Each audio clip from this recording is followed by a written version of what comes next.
Hey friends, this is Andy. Chorus.ai is the platform for the Vice President of Sales. Chorus believes that customer conversations are a company's most powerful but most underutilized and overlooked asset. With every sales call and meeting seamlessly recorded, transcribed, and analyzed in real time, Chorus.ai provides an unparalleled view into your sales and customer success teams. Highlight coachable moments, uncover insights about your competitors, proactively identify at-risk deals, and so much more with Chorus.ai's elegant and easy-to-use solution for today's data-driven sales leaders. And even better, reps can get started for free today and start seeing real results within the first 5 minutes simply by going to hello.chorus.ai/signup. That's hello.chorus.ai/signup. Remember, Chorus.ai, today's platform for the VP of Sales.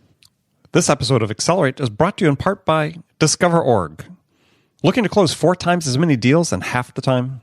Discover.org's industry-leading, human-verified sales intelligence gives you all of the data and insights like direct dials, org charts, planned projects, verified emails, and executive moves you need to stop wasting time on research and spend more time talking to the right decision-maker with the right message at the right time. Their team of 250-plus sales researchers do all the work so that you don't have to. 2,500 companies are already using Discover.org to win more deals. So check them out at www.discoverorg.com.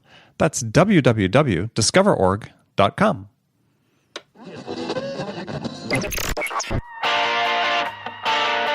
It's time to accelerate. Hey friends, this is Andy. Welcome to episode 614 of Accelerate, the sales podcast of record. Joining me today on the show is my guest, Jim Ninivaggi. Jim is the Vice President of Sales Readiness at Brainshark. Now, this is a very unique title in corporations these days. Vice President of Sales Readiness. However, I predict that we're going to see more companies adopting the mantle of sales readiness all across customer-facing positions. So, in today's conversation, we're going to talk about what sales readiness means and how it can play a central role in the sales and service culture that you create at your company. If you'd like to see the show notes for this episode, go to andypaul.com/614. Now, before I talk with Jim, let me remind you that today's show is brought to you in part by our friends at Discover.org. The Discover.org platform is a game changer for sales and marketing professionals. This feature-rich sales intelligence platform is supported by 250-plus researchers who are continually updating the contact data and providing account-specific insights to help your sales and marketing teams break ahead of the pack. So see the product live at discoverorg.com /schedule-demo. That's discoverorg.com /schedule-demo. And today's show is also brought to you by our friends at Chorus.ai. Chorus.ai makes sure customer conversations work for you. Now, Vice Presidents of Sales, Sales Enablement Managers, and AEs alike all benefit from the power and ease of Chorus.ai's platform. Chorus can lead to dramatic increases in your close rates within the first few months of usage. It can also cut onboarding time for ramp-up time for new reps by nearly in half. So it is the platform to help make the power of AI available for every sales team. Get started today. Go to Chorus.ai for more information. All right, let's jump into it with Jim Ninivaggi. Jim, welcome to Accelerate. Andy, it's great to be here, and thanks for having me on Accelerate. Oh, my pleasure. So I've got a standard question I ask all my guests these days to open up the conversation, and that is, in your opinion, what's the single biggest challenge facing sales reps today? I think the biggest challenge today is, I think a lot of reps have come up without having the benefit of learning the core basic fundamental skills. When I look at the generation of salespeople that came up through the ranks after me, I came up in the age of the Xeroxes and the IBMs and the Pitney Bowes and the Burroughs, companies that were basically the sales academies of their age. Yeah, I'm a Burroughs alumni. There you go. So we were, I don't know about you, we were onboarded for months before we were allowed to, call on a client. And we didn't have that. I was on board for about 20 minutes before I was sent out to a customer, but I had 10 weeks of training my first year. 10 weeks offsite at a training center, so on. But yeah, go ahead. Yeah, but you think about the training that we received Yeah. back then, right? The weeks of training, the core skills, right? Mm-hmm. And those kind of sales training programs have gone to the wayside. And so you've got now a generation of salespeople who are expected to kind of have the basics, but don't. And so they're out there trying to execute, trying to figure it out on their own. And sometimes their companies will give them that, 2-day training on the latest and greatest methodology. But what they never get is the benefit of really learning the craft of selling so that they can be more successful. I would say when I look at the sales organizations that I've worked with, that's probably their biggest challenge. Yeah, and I was sort of struck by this. And I agree. I think this is, to me, is one of the big issues. And I just went to an event this week in New York City as a gathering of sales development rep managed SDR managers. And I was sitting at a table where we were sort of doing this group problem solving exercises and listening to, at each table half a dozen or so, smart young managers, sales managers talking about, challenges for their team. And it was always about the process and about the tools and about the metrics, and it wasn't about the selling, right? And it almost never, no one ever touched on the selling. And I find that sort of interesting that what we have in many companies now, we have sales cultures, but we don't have selling cultures. Do you understand what I mean? The difference? I mean, we have a process, but people don't understand how to sell, how to connect with another human being, and how to engage them and build that relationship. That's a part that we're really missing. Absolutely, and I think part of it is process is easier to implement. It's comfortable, right? And it, I implement a process, and I tell my salespeople, you have to follow this process. We go to step 1 to step 2 to step 3. And we're going to track it, in our CRM. And I think there's some, comfort in that we have control, right, over that process. Mm-hmm. When you start looking at skills, it gets messy, right? It's not easy to address skills, or even, I think in many cases, to truly understand what the skills are that are required to be successful. So I think that's a big reason why companies focus on process over skills. It's just easier to do to focus on process. Well, I think you're right, and the other sort of twist I'd put on that though is I think it's less about skills and more about habits. Right? Is I can't develop a skill unless the behavior that underlies the habit, the skill, is a habit, right? Because I'm not going to get the repetition from it. And so I look at things basically like just demonstrating empathy for a customer. There's a way to develop that habit, right? Because I sort of divide the world into good habits and bad habits, and if it's not a good habit, it's a bad habit. To change this talk first impulse that salespeople have into a let's ask questions first impulse. Let's inquire about them. Let's learn about them. Let's, like I said, demonstrate some empathy. Yeah, I think there's, like I said, just a small handful of these habits that if you practice consistently, you become really adept at. And there's no focus on those at all. No. And this gets back to my earlier point, right? Because I would call those kind of the fundamental habits and fundamental skills, right? Yeah, and core habits, yes. I actually, started my selling career at Xerox Learning Systems, which was the sales training division of Xerox. So we were taught from the big, we had to practice what we were preaching. And so, you talk about developing a great habit, opening a sales call, right? I was taught you open a sales call the same way. You state the agenda, you state the value to the buyer, and you confirm for their agreement, right? And over time, right, that became just part of the way I sold. And when I left Xerox, I still started every sales call that way. And when I work with our salespeople, I'm working with them to start that sales call the same way.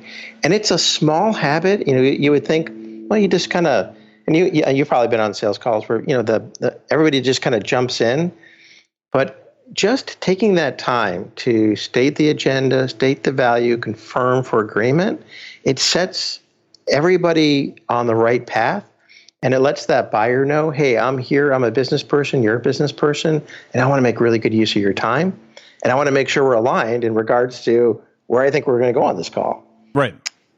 Well, I think that, and I even go a step earlier than that, which is, and this is something that's probably controversial, and I know it is in some segments, is, there's been this big push to sort of say, do away with small talk. People are too busy, they don't have time for that. But there's also, at the same time, been research that's come out in the last year even that said, no, small talk is absolutely an essential part of building a relationship with someone. I mean, you don't want to do it forever, right? You have to know how to handle the situation, but it's part of that human connection that we need to make with another person. And, I see again today it's people are trained, we don't have time for that. So it's like, even though we have these tools to find out about a prospect, we can use LinkedIn and see what they're into, or Facebook, and social stalk them a little bit before as part of our preparation, as you talked about. As much as the tools are available, I don't see that being done enough. It's not. And again, it goes, and you're right. I think there has been there have been a lot of new methodologies that have come out who have basically said there's no time for small talk, and you need to tell the buyer what the problems are. Right? You need to be provocative. And, I just, think, hey, we as human beings haven't evolved that much in the last 30 years, when I started my sales career. Not at all, as a matter of fact, right? Yeah, people still people want to have that personal connection. After all, I need to know, if I'm the buyer, do I like you? Do I trust you? Yeah. Who am I dealing with here? And people like to be heard. I still, nobody likes to. My kids tell me all the time. Stop yelling at me, Dad. Stop talking to me, Dad. They want to be heard. They want to be listened to. And wow, do we have the same kids?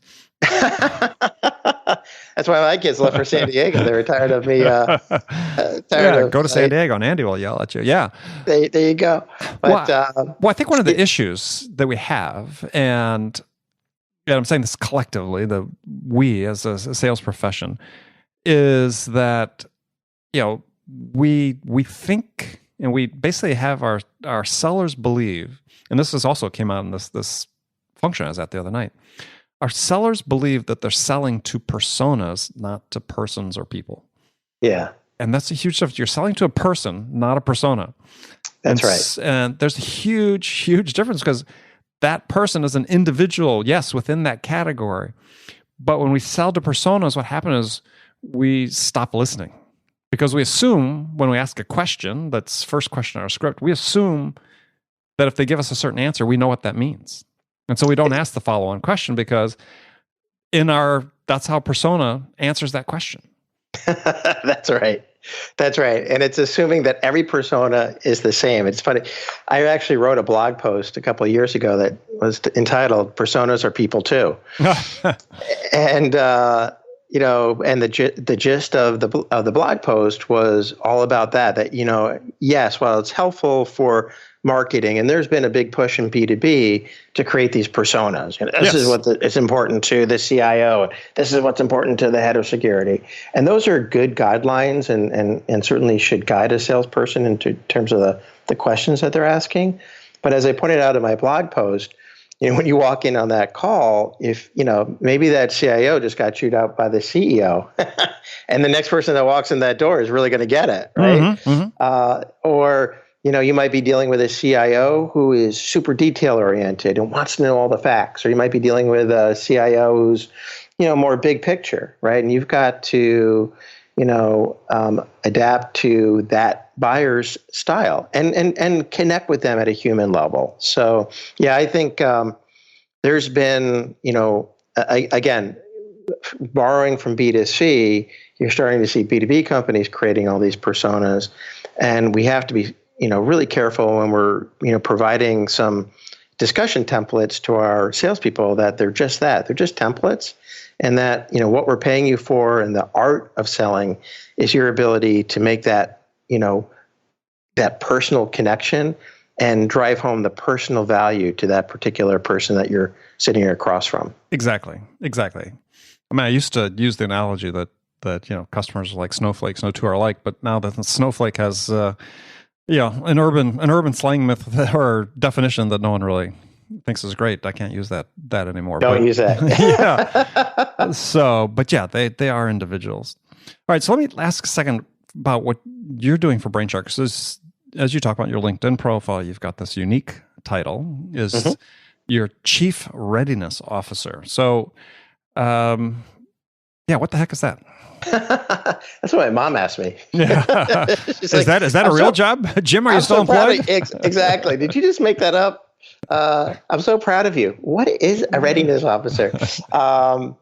So for the folks who don't know, Brainshark is a software platform, sales readiness software platform that companies like GE and Fidelity and others are using to create content, learning content, and then getting that content into the hands of their salespeople through mobile devices and their laptops. And then we have a video assessment tool to make sure that the salesperson is really ready, right? That they can actually articulate the messages we need them to articulate.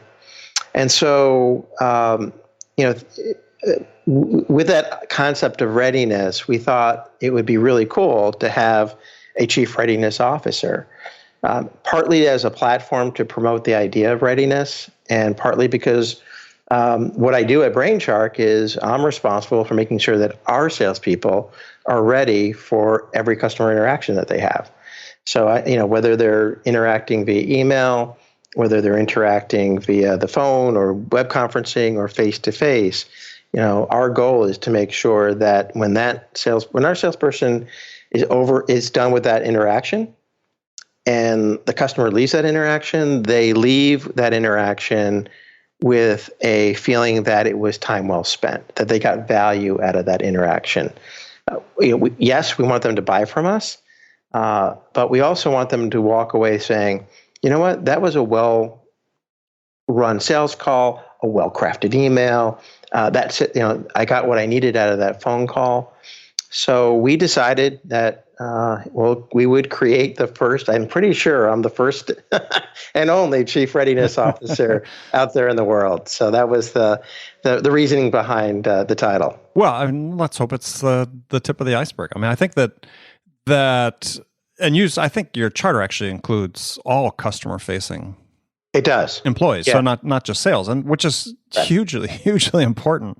And I remember from earlier in my career, I was running this group for this one company, a division, and our biggest customer was coming to visit, and it was probably 15-20% of our revenue of this division, and sort of a no nonsense type guy, and so.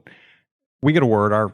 The lobby was downstairs. Our offices were upstairs, and we get a word that he's down in the lobby. So myself and the CEO of the company go down and meet him. We walk upstairs. And George, how you doing? And the first thing he says is where's? Oh gosh, I forget the woman's name, but I'll just call her Deborah. Where's Deborah? We're like, Deborah? Yeah, he says, where's Deborah? I want to talk to Deborah. What do you mean, Deborah on customer service? Yeah, that one. And so I said, oh, okay, well, follow us. And so we took him down the hallways, through the cubicles, and so on, got to Deborah's office. And he gets to Deborah's office, and he introduces himself, and he turns to our CEO, and he goes, she's the reason we buy from you. Wow. That's an amazing story. Right? She's the reason we buy from you. Not the salespeople, she. And so you think about it, you have all these touch points with your customers. One of the reasons I really like this idea of what you guys are doing is you have to bring your A game every time with every person that talks to a client or a customer. And it's because you never know which one's going to be a point of influence. That's right. And it's every, so you think about, branding, right? And the money that companies spend to brand themselves and to advertise and to promote their brand, and yet that brand comes to life really when a buyer and that could be anybody in the buyer organization connects real time with one of your employees. So it could be Deborah in customer service, or it could be Jim in sales, or it could be a customer success manager. And it's just shocking how companies will outsource that. They'll let another company actually represent and personify their brand for them with their customers, which I just find mind blowing.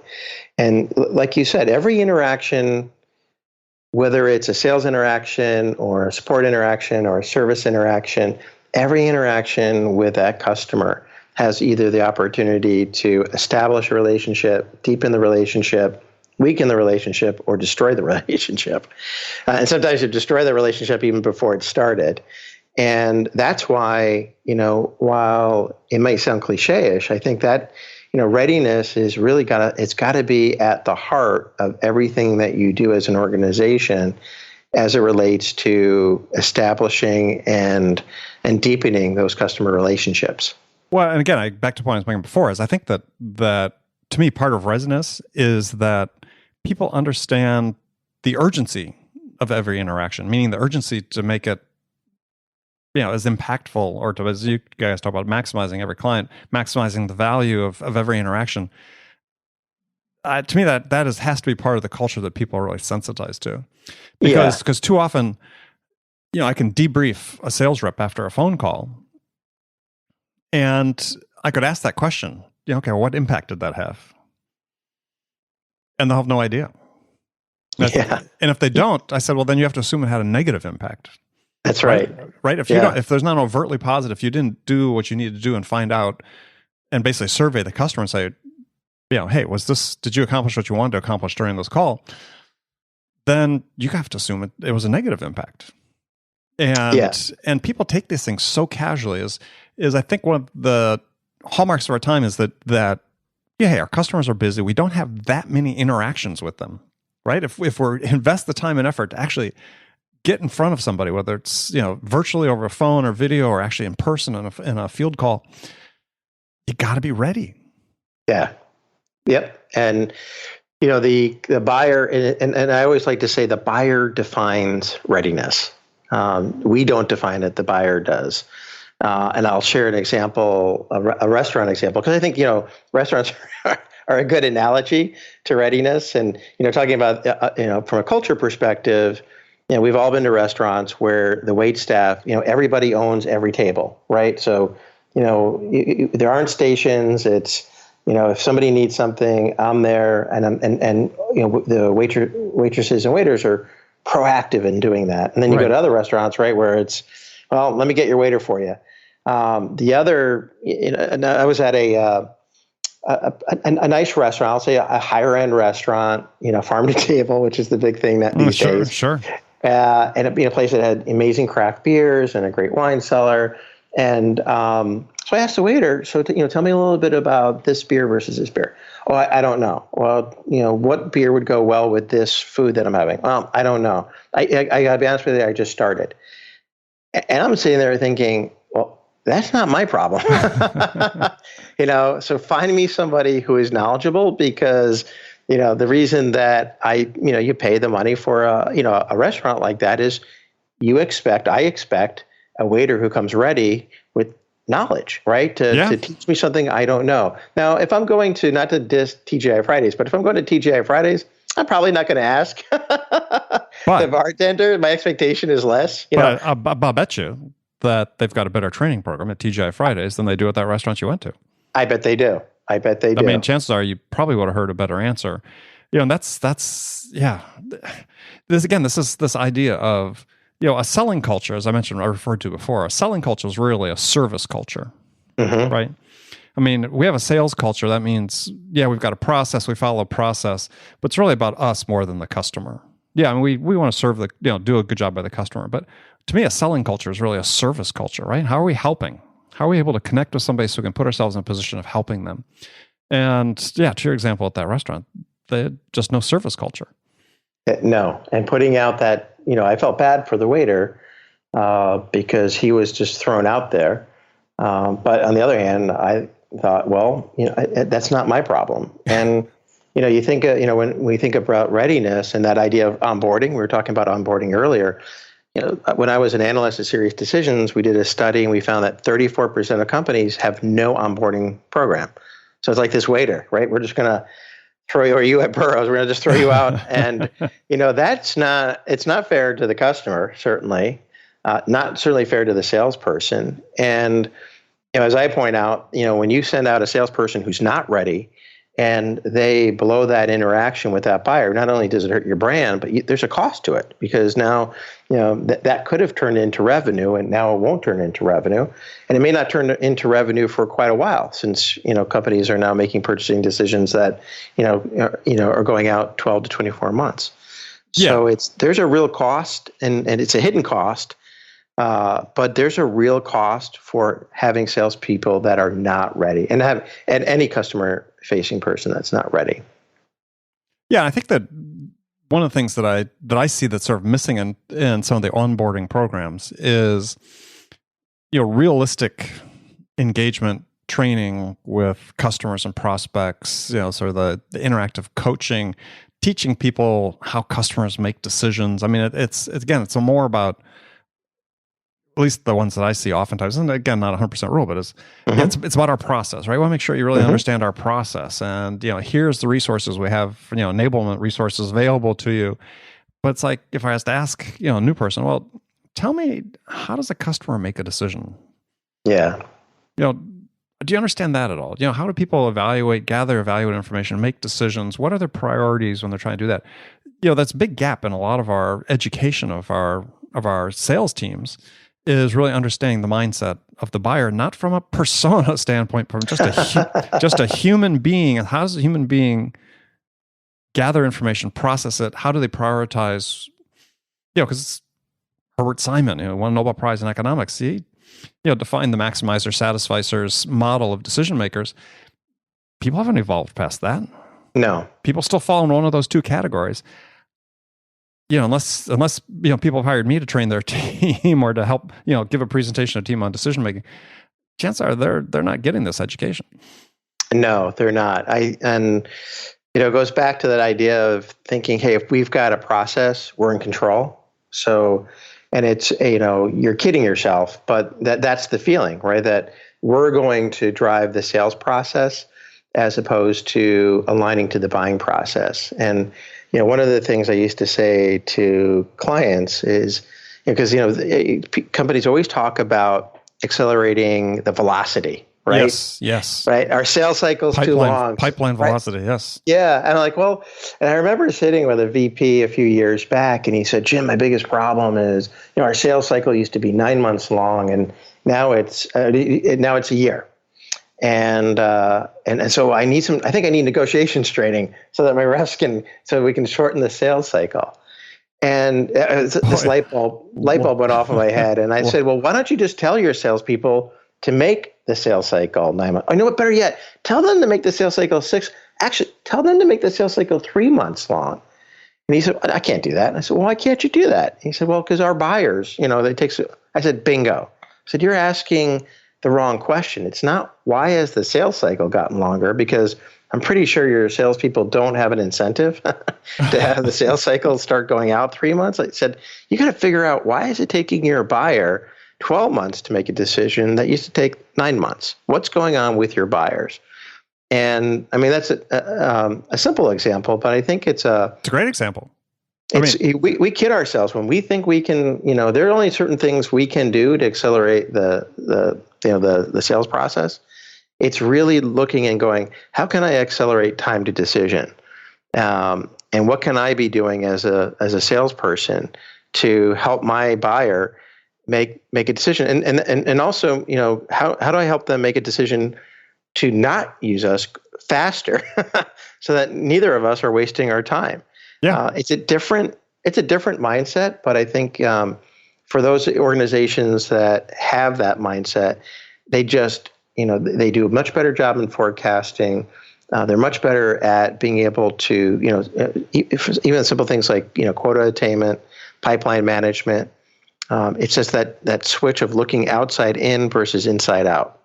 Yeah, and this gets back to a point I made a little bit earlier about understanding the customers is I sort of have this contention that there's really, I don't know, I was at a conference, to sort of back up, at a conference, won't name who was putting it on, sort of one of the organizers gets up and gives this talk about, yeah, it seems so unbalanced these days. We've got social media and other review sites and so on where buyers can go and complain about sellers, but there's no place where sellers can go and complain about slow buyers. And I was just thinking to myself, they're really, for by and large, there aren't slow buyers. They're just slow sellers. Yeah. Yeah. But I firmly believe that, right? Customers don't set out to spend an endless amount of time to make a decision on something because it costs them time, money. They're diverting resources from other projects that have greater ROI than making a purchase decision on something. And so they have an incentive, an imperative really in their business. In fact, many companies now consider a competitive advantage to be able to gather information about a purchase, especially a strategic purchase, make the decision more quickly, and get the solution implemented than they do in stretching out the decision. I totally agree. And again, when you start to look at your sales approach from that perspective, and if you can understand what is the buyer doing at this phase in their buying process, maybe they're considering alternatives. What are they doing? Who's involved? Typically, and what criteria do they need to move forward to the next phase of their decision? And then what is it that we can provide? How can we simplify that decision-making process for that buyer? And I think a lot of the times we're just salespeople. We're just caught up in our own, process of I have to go first call, then a second call, then a demo, and then a proposal, and we're not really thinking about, what really does this buyer, what do they need in order to move forward to the next phase in that decision, including, a legal review, right? Sure. So I was working with a client where, their deals were getting stalled late in the pipeline because everything went to legal review, and it went late, and then so that it would extend out, probably a couple of months in the case of this particular offering. And so I said to the client, well, why don't you just start that process earlier, knowing that it's coming? Why don't you welcome the legal review and get that done, at a certain point in the sales process where it's well qualified? He said, well, I don't want to do that. I said, well, why don't you want to do that? He said, because, that's going to, that might muck up the sales cycle. And I said, okay, well, let's take a look at your last 30 deals. We looked at the last 30 deals, and how many went to legal review? 30 out of 30. So, and that was it. So, I said, you can put you can put your head in the sand and pretend it's not coming, or you can welcome it, get it in earlier, and then you can help accelerate that time to decision so that you're helping that buyer, not hindering that buyer. Again, a simple example, but it's just taking that outside in. Take that outside in approach is everything. Well, yeah, another example of this that I've written about in the past is we have these long traditions that somehow get passed through the ether that if you give a buyer something, you got to give them 3 days to absorb it, right? As we've got these sort of fixed intervals that, like all the indecent intervals where we think, okay, I'm going to give a buyer a piece of content. It's going to take a couple of days to absorb that, so I'll call them back in 3 days. And then you start adding that up throughout your entire sales process, and you're saying, well, gosh, I probably just added an extra month or two onto the whole thing. People don't need that much time to absorb things. You ask them, right? Yes. You ask them. You just don't assume. And I see this all the time. And it's not based on any sort of experience. It's just, like I said, it's these weird traditions that have been passed down, so oral traditions, I guess. And yeah. That'd be one thing we could all do to sort of break free from and sort of free up some time, increase, as you said, quote unquote, increase velocity. Yeah. Is set expectations with the customers. Ask them when you give them something. Instead of saying, "Oh God, they need a week or 2 months to do legal review," give it to them earlier. Absolutely. And you may actually find that it happens faster at that point because as you together, the legal review with the sales buying process start ending at the same point. Exactly. The internal people are pushing legal, get this thing done.